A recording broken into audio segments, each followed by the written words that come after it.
Nilinaw ng Commission on Elections na posibleng kulangin sila ng oras para makapagsagawa ng plebisito ngayong taon para sa charter change. Yan ang ulat ni Luisa Erispe. Binasag na ng Commission on Elections ang iba't ibang palagay na posible umanong makaapekto sa 2025 national and local elections ang pagkilos ngayon ng People's Initiative for Chacha.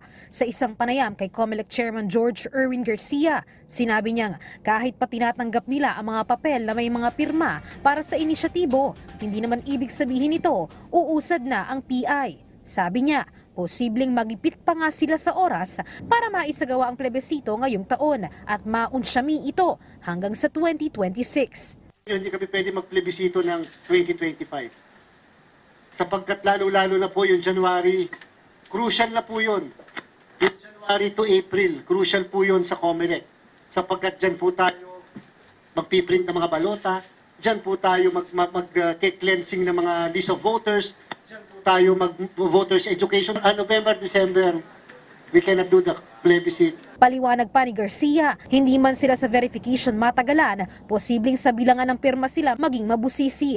Masinsinan kasi ang proseso para silipin kung may 3% nga ba ang nakalap na pirma sa bawat distrito at kung nakabuo ba ng 12% para sa buong bansa. Period to make the determination. Ibig sabihin, kapag pwede kang magyari, isang taon yung determination dun eh. Di ba? Hindi kami tinali doon sa guidelines. Determination of what?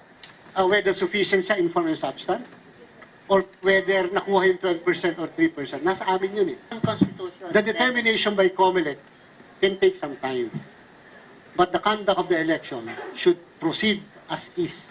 Because it is the mandate of the Constitution. Sabi naman ng grupong People's Initiative for Reform, Modernization and Action o PIRMA na siyang nasa likod ng pagkalap ng mga pirma sa buong bansa. Sa ngayon, higit kumulang 2 milyong pirma na ang nakalap nila sa buong Pilipinas. 30% na agad ito mula sa hinihingi ng batas na 12%. Ayon sa grupo, aabutin pa ng 2 hanggang 3 buwan bago nila matapos ang pagkalap ng mga pirma. Ang dami nang nakulate, so probably in 2 to 3 months matatapos nila. So, with regards to the filing, we will file it as soon as we have reached the threshold. Inamin naman ng grupo na lumapit sila sa mga kongresista para sa lugar na pupuntahan sa bawat distrito.